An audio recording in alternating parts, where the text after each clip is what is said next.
Speaking beyond our borders, on land, on the seas and in the air.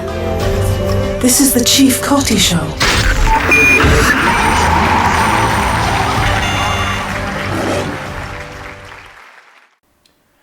Welcome to yet another exciting edition of the Chief Koti Show. I am here today joined by a very illustrious character within the world of banking and all things money, and of course leadership and fatherhood.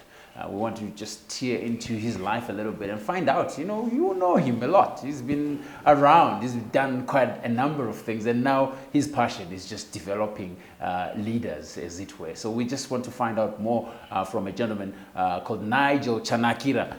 He's a banker and a lot of things, like I said. How are you, Doc?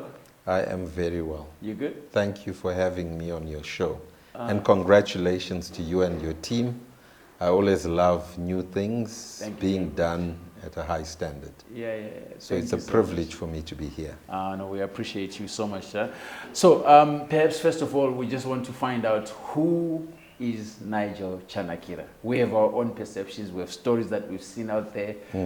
Some interesting, some mostly interesting, and very game-changing, as it were. But we want to hear it from the horse's mouth. Who is Nigel Chanakira? I always want to put it this way. First and foremost, I'm a Christian person as an individual. Born and raised in Highfields, Harare. Pafio. Yeah, Pafio. So very humble, modest background. I come from a middle income family. I wouldn't go and say I'm from the ghetto or make that claim. But essentially, I would say I'm an economist by training, an investment banker by profession. I would also add that I'm a businessman by choice. I am also a success coach and facilitator by passion. Wow. And so I'm all things. I'm also, I would say, a radio. I featured on radio, on television, on numerous podcasts. Yeah, an author as well. Very nice. Yeah, so I've authored a couple of papers in the development field. My autobiography is, being done now. And so hopefully within the next year. I would have loved to publish that myself. So somebody beat me to it, but I think I'll do No, don't worry. There's still so many corrections. There'll be versions of it. I can imagine. Yeah, so I'm learning how to write. Yeah, but otherwise, patriotic citizen of Zimbabwe. I love my continent. I love Africans globally. And I've dedicated the rest of my life to developing, leaders, as you put it. Yeah. Fantastic, and we're privileged to have crossed paths and to have learned quite a bit from you. And I'm very grateful for that, by the way. Thank you so much for holding my hand from time to time. I really appreciate it. I still have to come for the financial literacy training. Yes. As it were. Yeah. Maybe I can be a millionaire one day. You never know. But you clearly don't want it. I think I'm on my way. Okay. I think I'm on my way. All right. Okay. So no pressure. You need to find him. Yeah, he can teach you a thing or two. So let's just go back a little bit. There's the empire that you created. Yes. It's such a tender age. Well, how did that happen? Well, look, I count myself as privileged in having entered the financial sector. After my education at the University of Zimbabwe, I took a passion for money and banking, macroeconomics, and public finance. I think that led me to the Reserve Bank, which is the apex. If you join a central bank, it gives you the understanding of how the financial system within an economy has been set up and the policies associated with that. And so pretty soon I was able to, figure my way out, that there was a route towards making a dream come true, which was building a financial services group. And I always had a passion of starting my own bank, which, by the way, you know, as a boy from Highfields, although I do come from an entrepreneurial family, my dad and his brothers, their parents were pioneer bus operators in southern Rhodesia. So that spirit or bug of entrepreneurship, I guess, runs in the Chanakira household. Yeah. And so I always thought, well, fancy that, it would be great to start my own bank.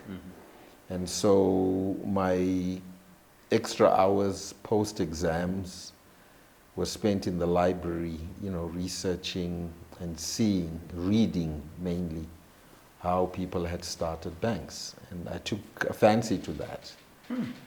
And then was able to actually live that. That must have been quite something. But what are the exact details as to how then you actually, said today is the day that we're doing this?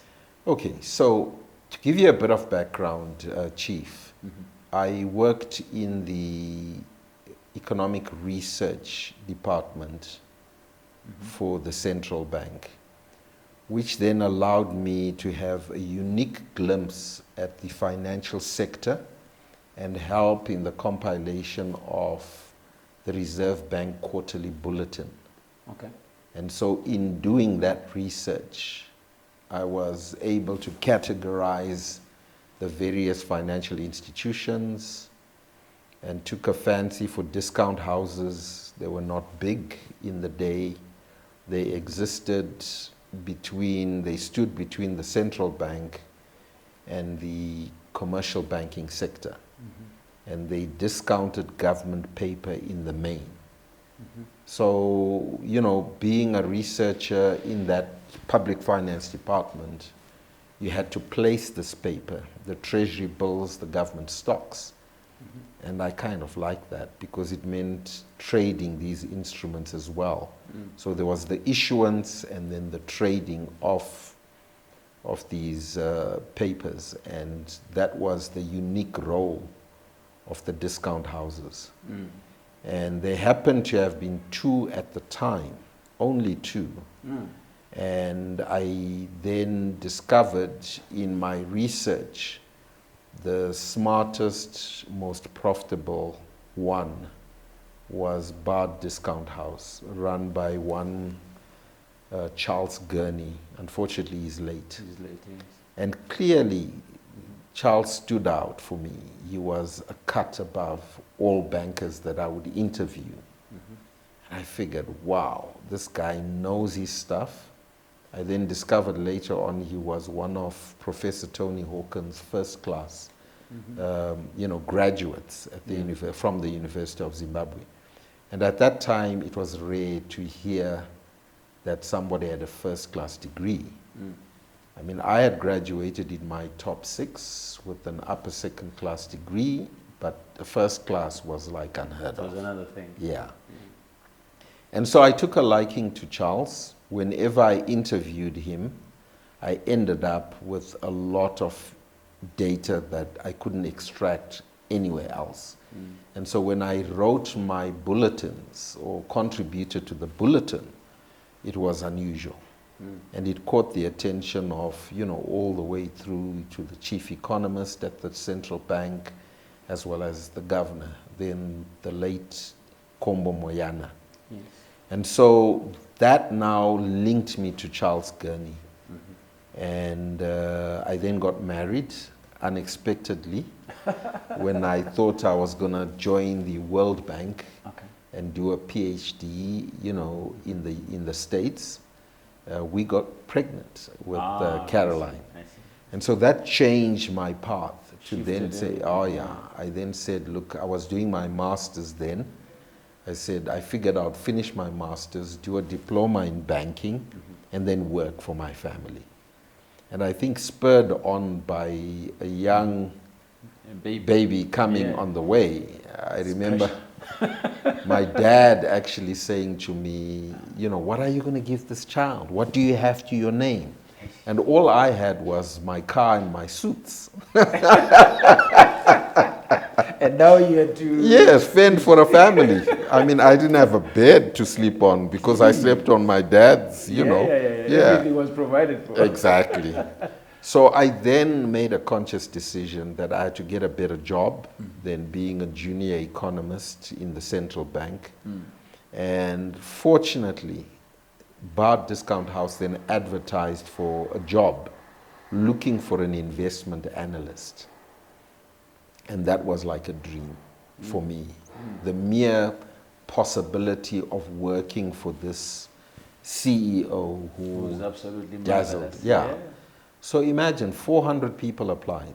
Wow. And yours truly landed the job. Yeah. But I guess you're the head.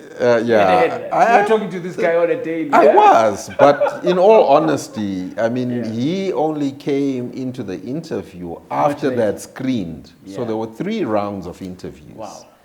And I made it, and you know, by God's grace. And that was for me a dream job. Very well So done. I worked with Charles and under Charles for 5 years, starting as a trainee investment analyst. I became the company economist then, and then I moved to the trading floor for securities trading. And I traded government stocks and bonds very well, I might add, and made them a lot of money. Yeah. And that led me now to think, oh my goodness, if this was my money, you know, I would be somewhere. Yeah. And then, of course, at Bard were 2 pioneer indigenous bankers, Gibson, the late Gibson Muringai, and Nick Vingirai. Okay. So Nick had gone off to Ghana to consult and help set up a discount house in Ghana called Continental Discount House. And then he came back and set up Intermarket. And I was watching this. I was probably in my 3rd year. Their departure, Chief, then coincidentally created room for me. I became a director at age 24 because these 2 gentlemen left. And that vacuum needed to be closed because there was no black executive on that team. And so in my 3rd year, I became a director within that institution. Talk about big moves. Yes. Real quick. And I think those 2 years of being a director in Bard Investment Services and then also moving to the trading room, which is the engine room for where banks make money. It's effectively a treasury. Yeah. And I would say that I cut my teeth in, you know, understanding how money is made in a bank, particularly the treasury division. And so I then came across Tsitsi Masiwa, and she was running Empritech. Tsitsi and I were classmates at the University of Zimbabwe. And so she had moved on. This is Strive's wife? Yes, this is Strive's wife. And she had moved to run an organization called Empritech, which focuses on entrepreneurial training. And she had heard me glibly say, you know, I would like to start a bank. I mean, this started at university. So it was a long time dream. Oh yeah, and of course people think you're smoking something that's illegal. Of course, nobody understands you. Oh yeah. And so she challenged me and said, why don't you come over to our school for entrepreneurship? And I joined Empritech. Chief, that was a major turning point in my life because they taught me the 10 personal entrepreneurial competencies. So I was evaluated and then I was in the class for a period of 2 weeks. Prior to that, I had done a course specifically with Barclays Bank at the time, how to start your business. And my dad, being an entrepreneur, had enrolled me onto that program. And so armed with those 2 trainings, and some experience of having his Oh, father and his brothers do their thing. I thought, well, there's no better time than this. Yeah. Nick and Gibson had formed the Intermarket. A second discount house, National Discount House, had been formed. NMB had been formed. I think Trust Merchant Bank was being formed. So, yeah. So it was the golden era for indigenous bankers. And so in 1994, October, I resigned from this prestigious job of being a director. Job. Yeah. Where there was so much comfort. Yes. Yeah. And in order to start, Yeah. I had to make a major sacrifice because clearly I understood the banking regulations, but I didn't fear them because I had worked in the central bank. So the guys who would be vetting me and my colleagues for a license were former colleagues. And they encouraged me, to be quite honest, that I would get a license if these other chaps were getting licenses. But of course the capital. Yeah.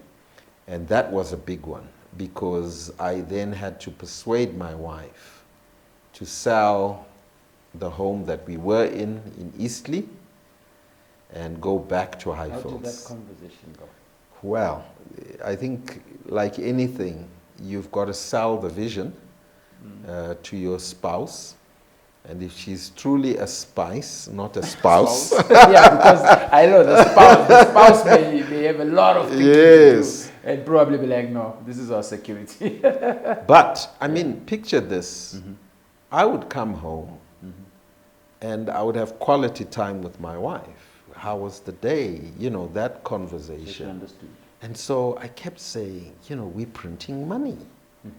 And so she kind of understood what I did and the possibilities that were there. And then backed, of course, with the entrepreneurial training I had had, I wrote a business plan. And so I sold the business plan to her. And so technically she became my financier, along with my parents, because my parents, we then had 2 kids.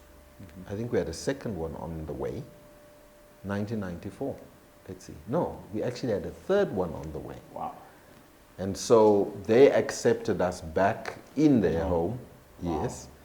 And you know what it's like for a wife to share the kitchen with her monster-in-law, or is it mother-in-law? But she took it on the She chin. took it, yeah. And I said to her, you know, sweetheart, when this thing works out, I'm going to buy you a beautiful home to replace that one. And she believed it, and and by the way, I was able to honor that promise because we bought several properties thereafter, and she's into property. Happy.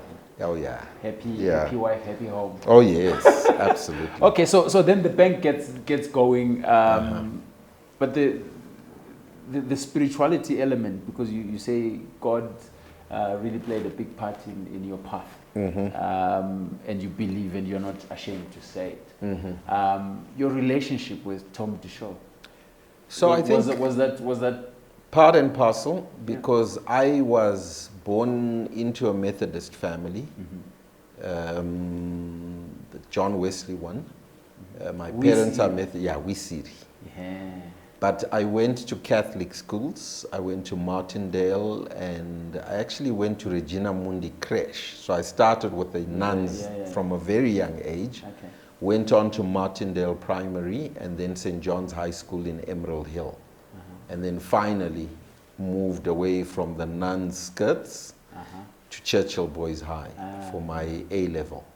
So from a faith perspective, you picture this Methodist upbringing, Catholic schools, and then I went into the world as well. No church. There was a period in my life where I didn't.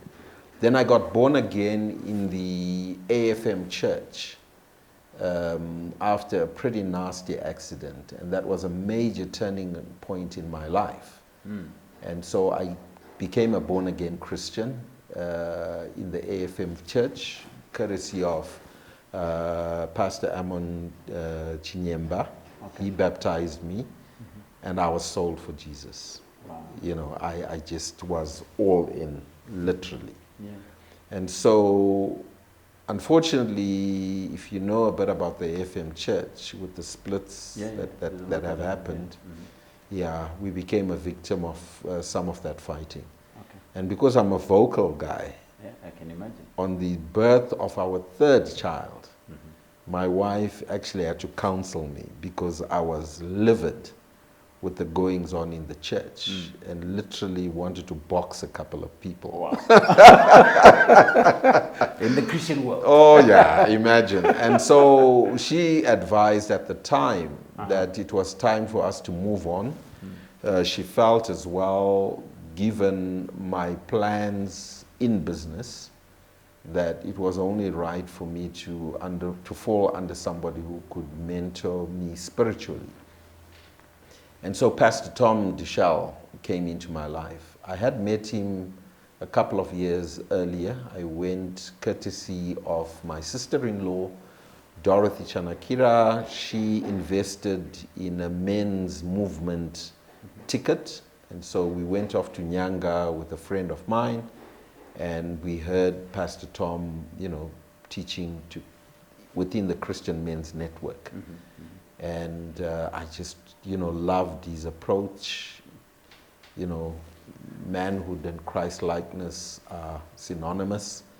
And I thought, well, if we were going to move churches, that was going to be, yeah. So we moved there. And when we moved there, we were in the process of acquiring land to build a church, which is now Celebration Ministries in Borrowdale. And I bought into his vision. I actually named Kingdom after the teaching. Matthew 6, verse 33, seek ye first the kingdom of God and his righteousness, and then all these things shall be added unto you. And I loved in my Bible, I underlined all these things shall be added unto me. And they came up. Yeah, and for me it was the fame, the fortune, everything that went with, progress and prosperity.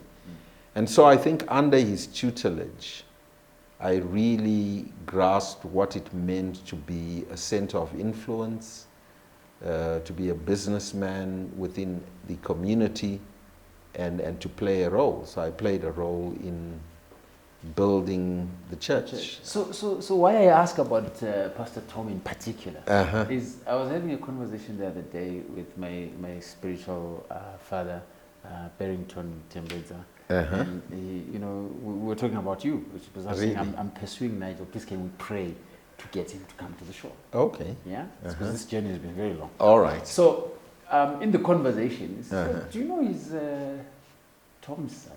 No, I didn't know. Okay. I just thought you attend the church, and I said really. But then I then did my own analysis. Yeah. Lots of big people came from that church in that era. Yeah. What was the secret there? Because Strive comes from there. Yes. Fungai Makoni comes from there.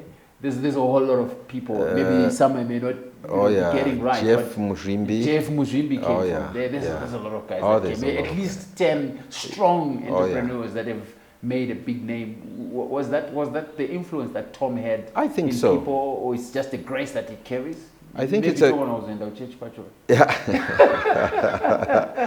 Look, it's a good church. Yeah, it's a Bible-believing, Spirit-filled, tongue-speaking church. So thumbs up to them. But I think here is his gifting. I think the grace that's upon him is he is a mentor. He's a father figure, and he combines business because he is a businessman himself.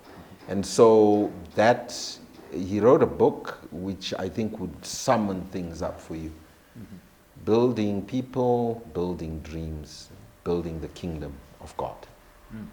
So at the time it was building people, building dreams.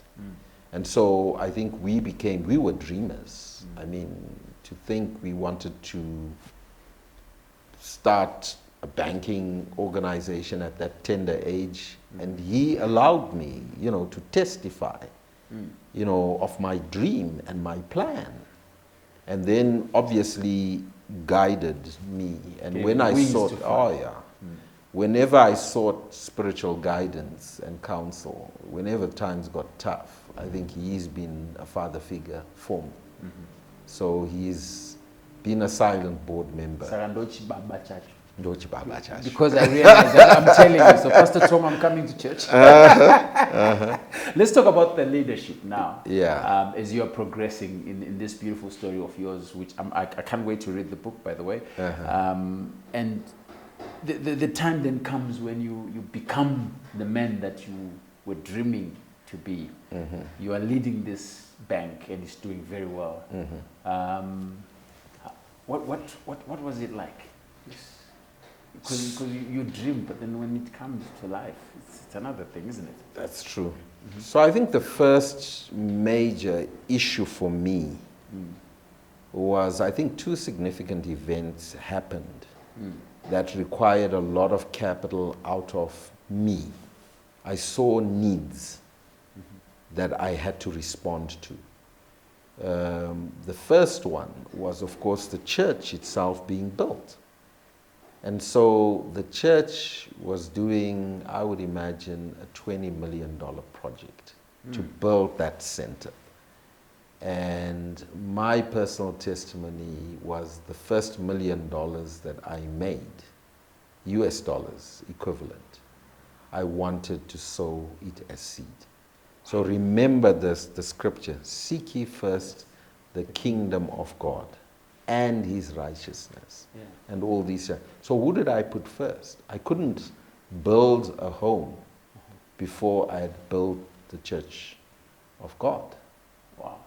And because he had given me the latitude of testifying in the church, guess what? When Brother Strive signed $1 million check, I thought, wow, I'm going to do the same. There was a lady in the church that also signed $1 million check. Wow. And I was a money counter, by the way, serving in the background.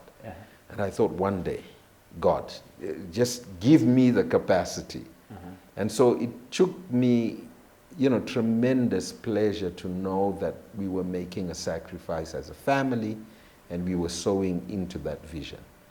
And then, of course, I had to remember my roots. My parents come from Seke. I wanted to be a community player, no electricity, no water, typical rural area.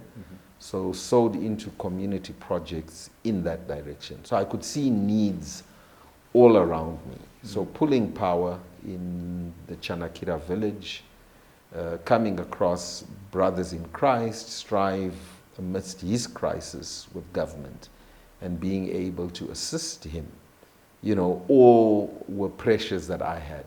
And so they challenged me, remembering, of course, I still had to build a home for Caroline. And so, all that, the multiplicity of what I would say needs that I could see, led me to focus and work assiduously towards making Kingdom the household name that it became. So with my partners, I think we labored for 18 years before we flipped the bank and went into our different areas of interest. And so we had a very good run, obviously with ups and downs. We went through hyperinflation, we had challenges with rights issues, but we survived and we made a fortune. I was going to ask you, during that turbulent time, the economically, our current situation, the Black Fridays. Yes. What then? How did you manage that, as it were? I think Zimbabwe, at that time, reflected what I would call the perfect storm. Oh my goodness. The perfect storm when anything and everything would go wrong. I mean, currency depreciation, currency shortages, the arrests of bankers. You know that decade. I mean, we came from the 90s where we soared and entered the 2000s where we almost crash landed. I mean, 9 banking institutions collapsed under our watch. I mean, arrests. I was arrested twice. I was a guest of the stage. And I mean, that challenges you to the core of your being. Wow. And they say, I remember my chairman at the time, Professor Mandir Kuni, great mentor. He had mentored us also from university. And he said, young man, when I came, crying literally to him saying, why am I being abused by the system? And he said, young man, you got to understand, when you embarked on this path and you guys make the millions that you are making, you're going to attract attention. Now, the higher you go in life, the higher quality of enemy you are going to encounter. Sure. The higher the levels, the higher the devil. And I wasn't prepared for that. I was an innocent, guy from Highfields. What did I know about, the political machinations? I had a program called Making Money Make Sense. I wrote the back page of the Thin Gas and all that. My position, it was being listened to. And whenever I criticize governments or an individual, people just didn't take it too well. The snotty. Maybe I was naive. Let me, with hindsight. And Chief, exactly. And of course, let's be honest. If you make the quantum of money that we were making, a bit of arrogance is bound to. And so I think with maturity, with hindsight, with 20/20 hindsight, you look back and say, I could have been wiser. Yeah. And, avoided some of the challenges that I went through. Yes. To myself. I attract, I've also learned it the hard way sometimes, because when the fame comes, comes a lot. Oh yeah. As well, and sometimes it even splits families. Sometimes it destroys character. Absolutely. And then when you then land, that's when you say, okay, let me start afresh. Exactly. But I can imagine I did it without the money. I ended up leaving the country. I think with the money... With the money, you leave the country. At least you've got options. It's better. Yeah. You can buy something somewhere. Yes. But just out of interest. This one, I think, is just for the trends. Yes. What's the highest cash-in that you've ever held in your hands? Cash? The better cash. Because it's no better. Okay, so... 200,000. Okay, so I'm an investment banker, so I understand the concept that cash itself has no intrinsic value. I'm more inclined to look for investments. Are you with me? So I was never, because I worked in a bank and was a bank owner, to see cash, never perplexed me. Remember also, I come from an entrepreneurial family. The Chanakiras were well off, relatively. And so we saw money on the dining room table. My dad was counting the money from the shops on a daily basis. So money didn't spook me. It didn't, hold the glamour that it normally does. And so I wouldn't cash in on a check. I quite enjoyed looking at my investment portfolio of tens of millions of dollars. That's how I was trying to get to the number. Oh yes, because the number is exciting. Oh yes, I think it's really exciting. So when you receive like oh yeah, you're like, look, we got dividends and bonuses that were quite attractive. And so from a young age, even at Bard, we're privileged to get, a couple of, I remember taking home a couple of tens of thousands of dollars as bonuses. And then moving on to becoming an executive and a couple of 100,000 equivalent. Yeah. And then moving on to then being a shareholder. And you will remember, of course, at the peak, when Kingdom, the rise and rise and rise of Kingdom, we then did mega mergers where we merged. We did the biggest merger still on record. Merging Kingdom, Mikkels, Tanganda, Cotton Printers. 4-way merger on the Zimbabwe Stock Exchange. Company. Yeah, huge companies. And then being installed as the CEO.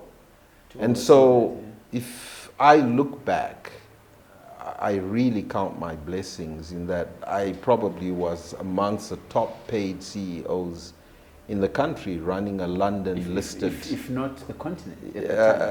I'm not sure. I won't I think venture I'll that dig far. I'll dig into that. Because I think that was a very huge company.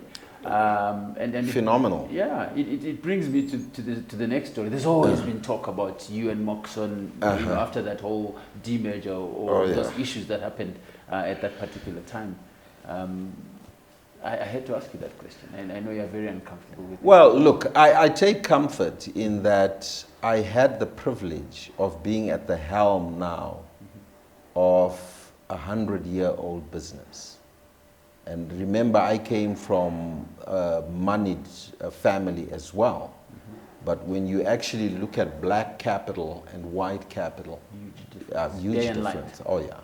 And so sitting, I think I was privileged to sit in those offices and run that group for 3 solid years, as turbulent as they were.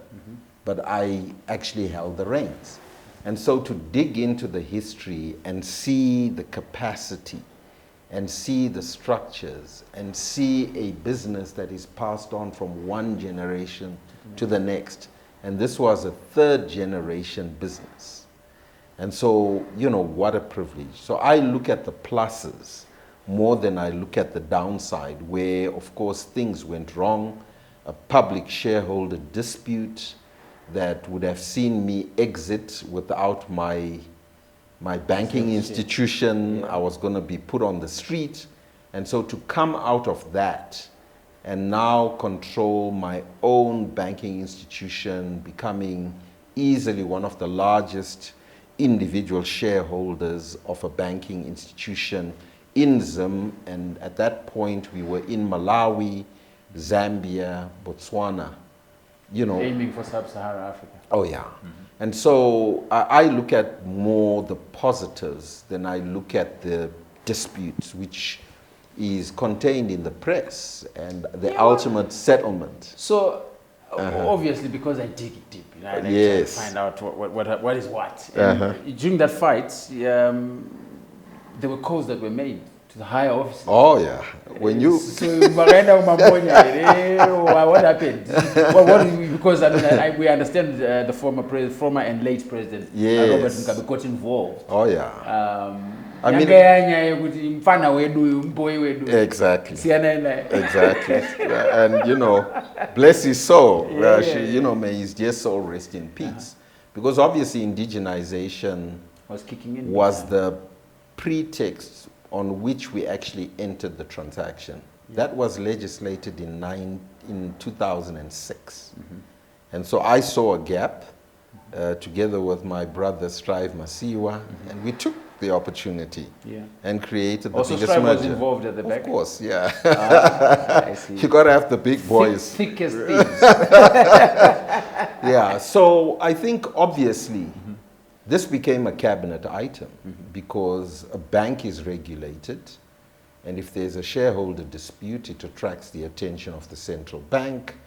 That within itself involves the Minister of Finance, and so we became a cabinet item. It didn't help that literally every Thursday, Friday, we were in the press, you know, about that dispute. Unfortunate as it was, but ultimately it just became overbearing for all parties involved. If you recall, Moxon left Zim. It didn't help either.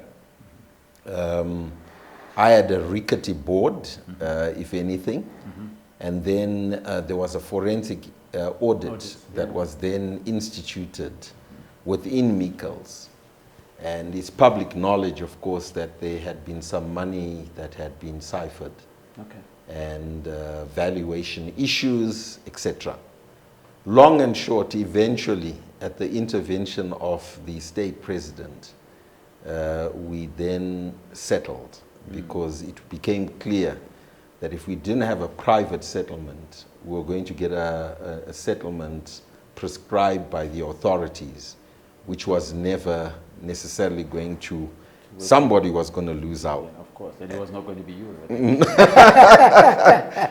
So you grew up in the era of these immaculate bankers, immaculate economists, Nkosana Moyo, Mthuli Ncube, all these guys that have really gone out there and have done amazing things. How was that time there? Just very briefly. I call it the golden era of Zimbabwe's entrepreneurs, because not only was it private, but we took our companies public. And we also, I think, were quite instrumental in policy formulations. And so it undoubtedly, I think we are still to get back to that point where we have entrepreneurs whose startups are known, whose wealth creation is legendary and exemplary in the process. You know, and so I call it the and golden not necessarily era. tender brace. Oh yeah, you know, it's a totally different era. Yeah. You know, not linked, not linked necessarily to government influence as well, and so it's a different breed of entrepreneurs.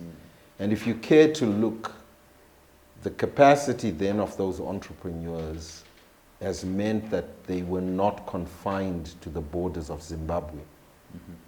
I operate now an online coaching business that straddles 8 countries. Wow, that's Pan-African indeed. Yes, and so from that perspective, I think it goes to show, you know, that this was a different era.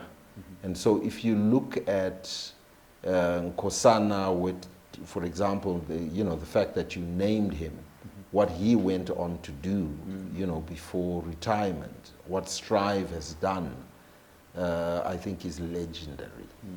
And from that perspective, to be the younger one in that grouping, you look at Shingai Mutasa, and, you know, to be in that category, but at the younger end, also meant that I could reach out to my big brothers and be able to get some support. Get support, get business, get cross-shareholding. We did phenomenal things. Right, Doc, tell me a little bit more about this mentorship program. Is it for people like me, or is it a different breed altogether? No, it's people like you. I've been hunting you down, you know that, right? Do you think I have potential to be a millionaire?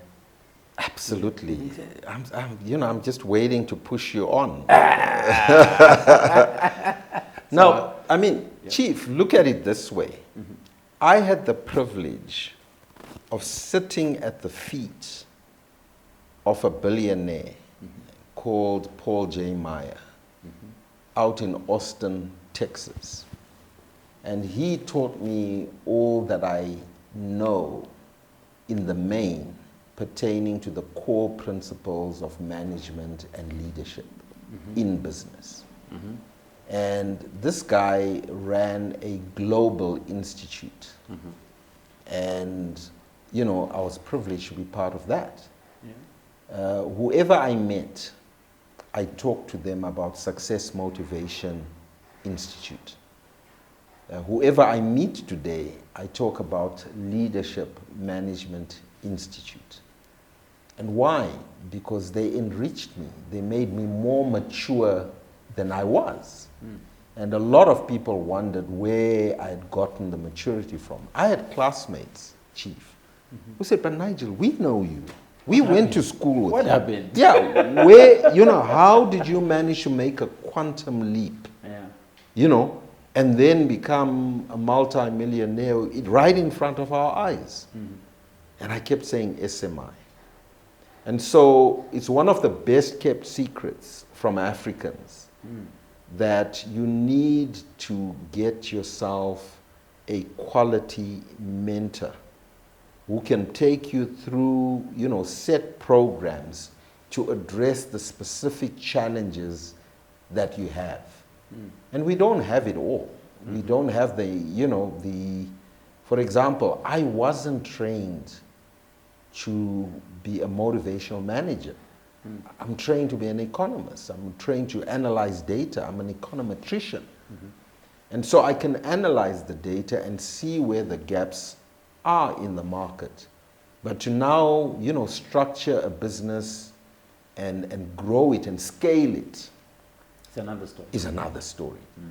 And we were able to do that, for 18 years through mergers, acquisitions, through putting in systems, processes, and running a business that we were then able to offload. I eventually sold that business to Afro-Asia Bank, if you remember, and walked away into the sunset with a couple of $1 million. A proper golden handshake. Yes. So all that teaching, were I not exposed to it? Obviously, I did go to Oxford University. I did go to Harvard. I did go to the Haggai Institute of Leadership. And so I never stopped learning. I never wanted to stop learning. That became the core of who I was. I'm a learning leader. And so in that process, I was looking for the best that there possibly was. And I found it in SMI. And so the rest is history. And so immediately when I made this discovery, for 5 years, I sat at the feet of these guys. I had mentors, I had coaches. So for youngsters who don't have this kind of education that you're talking about, Doc, can they also access that kind of mentorship? Because there are some entrepreneurs who have just gotten in there and they don't really have an educational background. So I think we need the education.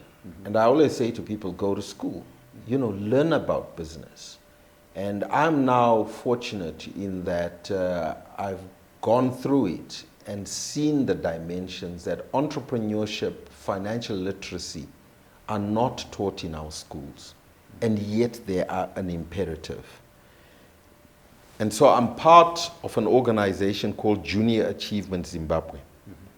And we take youngsters in lower six through a company, setting up a company process. And we teach them. And at our peak, we do anything between 40,000 to 200,000 students a year. Wow, that is massive. Yes. And so we are serious. It's an extension, I would say, of making money make sense. So that is a route, that's the lowest cost route that we can avail the material and have mentors go into schools and teach them. So there's no excuse for not knowing. Then I'm also part of the World Economic Forum, where again, there are global shapers. These are under 30s who we expose to the world and the world of business. And then, of course, I work currently with the University of Zimbabwe. I also, sowed some seed into the Boost Fellowship, which works with university students and allows them to, set up companies. And this whole idea of innovation hubs, matches quite well and complements the work that Boost Fellowship is doing. And then beyond that, clearly, there are the Empritechs of this world who I work with still, to say, okay, a low cost for a week will take you through the paces of the attributes of an entrepreneur. And we ground them into you. And then, of course, you come from all that and you come to learn at my feet. I have a faculty now of 10 people who facilitate you. Wow. And we take you through a series of over 40 programs dealing with your specific issues. So if it's lack of understanding of money and where to get it, guess what? You do a building financial success. Coming. Where to get it? Yes. Yeah. If it's managerial issues that you are struggling with, managing through crisis, or in good times, scaling your business, we've got managerial courses. If your sales suck, and many businesses fail because they fail to sell, guess what? If you can't sell, come to school. Yeah, come to school. Yeah, and so I have the privilege now of sitting at the apex of this institution, which straddles 8 countries now, And we are in 6 African countries. We are in the USA and the United Kingdom. And we are coaching and mentoring people online. The online version makes it cheaper and, you know, accessible to people. Beyond that, I've also co-developed apps for financial literacy. And these apps straddle 4 areas. 3 are done, there's 1 still to be done, which is the easier, but we've done the heavy lifting. So we've got an app called Cash Flow Optimizer for the individual, so that an individual can know how to project and manage their money going forward. And then Cash Flow Optimizer for business, okay? So that you can manage your business and your finances for that.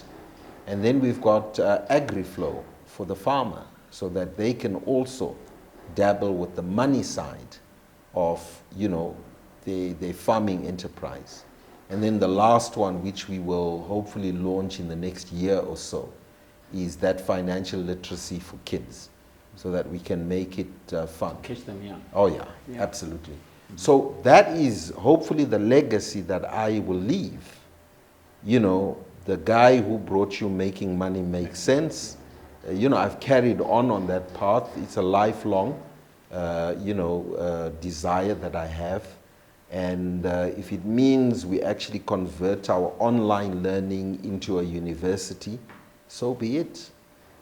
Fabulous. I love that. And I used to watch Making Money Make Sense, but I was very young to understand it properly. But I think it also gave me the love for journalism, for television, because you guys looked cool. Thank you. Thank you so much. Your parting shot to our leaders, upcoming leaders, youngsters who are in business, who are getting into business, and leadership in general, because we have different interests as far as leadership is concerned. Some may be political, some may be business, some may be church, some, you know, lots of various spheres of life. I think leadership should be studied. And anybody who is serious about being a leader in any field must dedicate time and resources to self-development. You cannot lead others before you can lead yourself. So lead yourself well before you lead others. And then you become a microcosm of good leadership, whether it's in the family, in the home, or it's political office, so that you are exemplary. So we've got a whole series of programs, starting with effective personal leadership, all the way through to strategic leadership that we can take people through. And then, of course, there's the entrepreneurship. I think Africa is too rich to be poor. And the essence of Africa's development has to arise from good economic and political policy management within our economies. And then, of course, thereafter, if the policies are in place, it's the individuals who must then exploit the beautiful, numerous opportunities that we have on our continent. Which are plenty. Oh, very, absolutely. very much so. And I think looking at Agenda 2063, I think it's achievable. And so if you now, I mean, Chief Koti, if you look at that opportunity, it's another golden age opportunity, which we must seize with both hands. You know, the fact that we've got a solid, you know, grounding in terms of education generally in Zim, it means we have got a very good foundation to catapult ourselves, to exploit this 2063 agenda. Imagine an Africa without the tariffs, without the duties. This 1.4, it probably at that stage, 2063, you're talking of 2.2 billion people. It is the most populous continent. It will be. Our growth rates in terms of our population, the opportunities are phenomenal. The market is absolutely amazing, although I feel like we often understate it. 3.4 to 3.8 trillion worth of markets in terms of trade right now, but I think it can get better. Look, and it can be managed better. Inter-Africa trade is only less than 2%. Okay, and then if you contrast that trading with global trade, we haven't started. No, we haven't. Yeah, and so to me, that's the opportunity. And so if we can prep our entrepreneurs, if we can mentor them, if we can take advantage of the various technological revolutions such as AI that are taking place, the world will be our oyster. It's in our hands. Yeah. Now, if we mess it up, we will be extremely poor. At the bottom of the chain. Yes. Which we are dabbling at. And I want to be at the forefront of leading people, you know, giving them access, because there are few entrepreneurs of my experience who are available for young people to actually tap into because they're busy building their empires. My empire and my legacy is investing in the young people so that I will see a better Zimbabwe and a better Africa when I'm in my rocking chair. Of course. I think that's very profound. You know, we really appreciate having had you here on the show, and one of our first few guests, you know, but just before I let you go, I can't help, but I have to ask this question.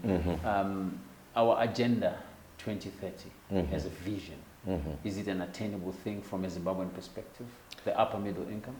Well, or you think we've already probably maybe gotten there? Okay, I'm an econometrician, and so I'll kick back to my training. My training suggests that our annual growth rates have been disrupted to the point where to get to be an upper middle income economy, we would need to grow in the order of 17% per annum in the remaining 4 years. Is that attainable? It's possible, but improbable at this juncture. Okay, so it's possible, but improbable at this juncture. So we would have to change gears quite rapidly. And we are right now in the cusp of developing NDS2. And NDS2 has to be on steroids for us to enter 2030 as an upper middle income economy. I think we'll have Doc come next time again to explain this one here. It's an interesting one, but thank you so much, Doc, for making it, and we really appreciate you. May God continue to increase your territory and help you to impart this knowledge on the young Africans. Thank you. Speaking beyond our borders, on land, on the seas and in the air. That was the Chief Koti Show.